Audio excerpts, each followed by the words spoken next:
Welcome to 1407 Great Malkin Lane. This is the living member of the X-Men. Don't let anyone tell you different. X-Force 25.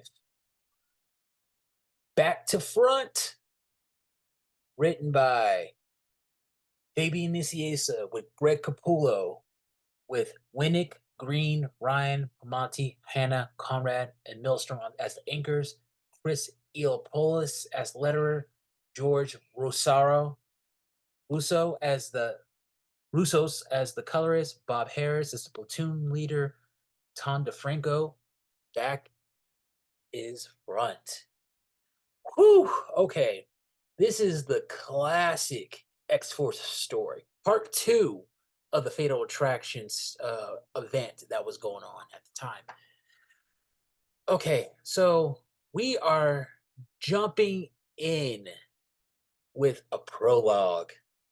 We get a shadowy figure who we kind of guess it's Magneto, but he's just kind of like he's just like watching the screen, like, okay, who are we gonna go after first? And he decides to go after the kids because he figures they'll be easy pickings because they're not with Xavier anymore, and they're a little disillusioned. They saw a lot of their friends die, so that's their plan. But jumping in, we get X Force, Cannonball, Siren, Sunspot, Richter, Boomer, Shatterstar, Warpath, and Pharaoh. Ooh, this team was stacked. Like, they don't need Omegas. You get an 8-person team like this, they're a problem. I don't care who you are. Like, they are a problem. They were such a problem that X Factor and the X-Men were legitimately thinking about hunting them down. Weird. So, they get to their home base after coming back from a mission where they got Richter and no, I'm sorry, Rusty and Skids, who were former who used to run with Strife, but then it's a whole thing. Read into it. They think somebody's been in their house, so they start breaking up in groups. This was kind of cool. I kind of like the whole team dynamic, and plus, I like how Sam is like this entire run with Sam. He's been kind of like, I hate y'all niggas because they would do something so wild. Like, he'll just go, hey, we're gonna we're doing it ourselves. We're making our own way. We don't do da da da da. And then what? You rob them? God, oh, I hate you guys. Fuck y'all niggas. I hate you guys. I hate it here, bro. Oh, Cable takes them out one by one. He takes out Warpath and Siren pretty easily. Doesn't say anything. He takes out Richter and Sunspot. It was like, you guys are so dumb. It's like, you guys are so easy. This was funny. He's like, that's the first correct answer you had since I've known you. I'm like, God damn. Oh, goes after Shatterstar and Pharaoh, who I know that Shatterstar is in a relationship with Richter now, but reading into this, it really seemed like she had a crush on Shatterstar, a big one, and she was a just whoo, like that's how I was looking at it, but whatever. No one remembers the 90s. And then we get Cannonball and Boomer. It kind of plays out kind of like a really fast, like, horror movie, shows that Cable can just he can touch them anytime he wants. Like, he can take them out.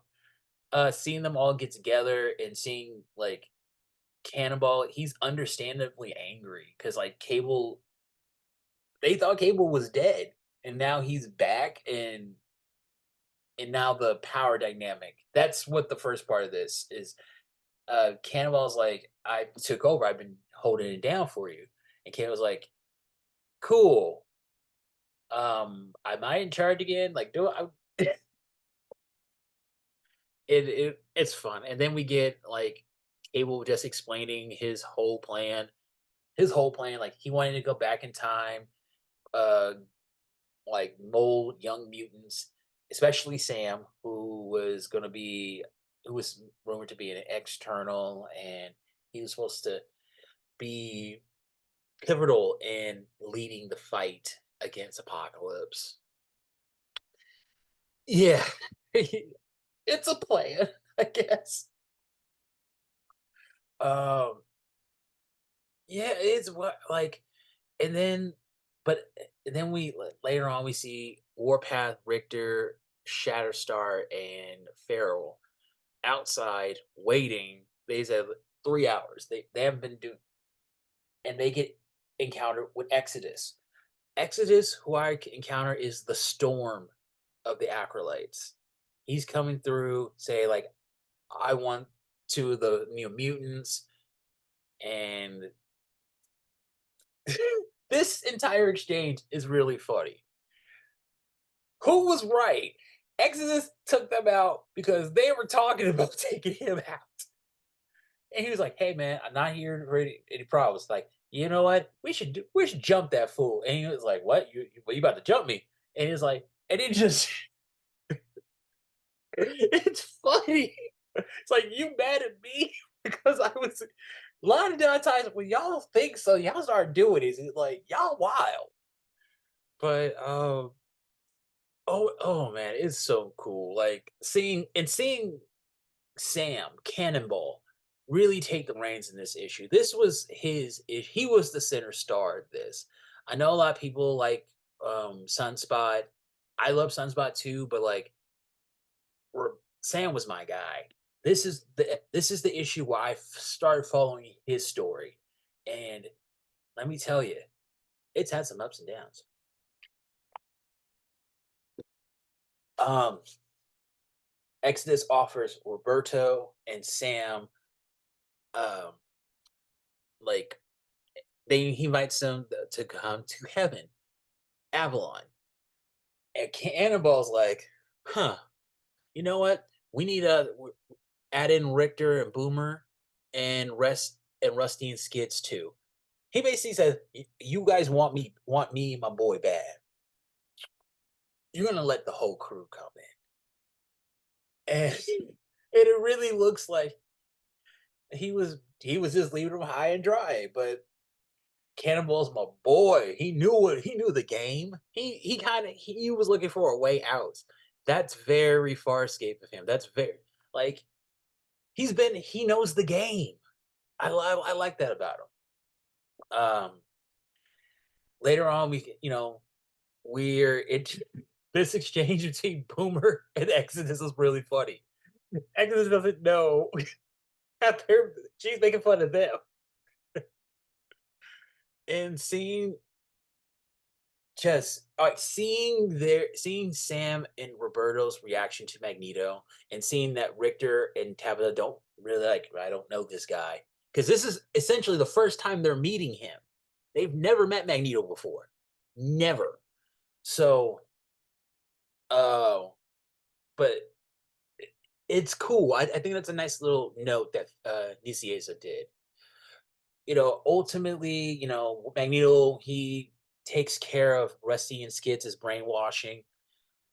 They decide to stay, and there's a lot of philosophical points in this issue.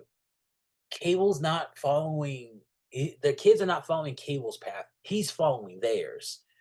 And Magneto, like the oh, okay, Cable stays behind because he wants his computer back.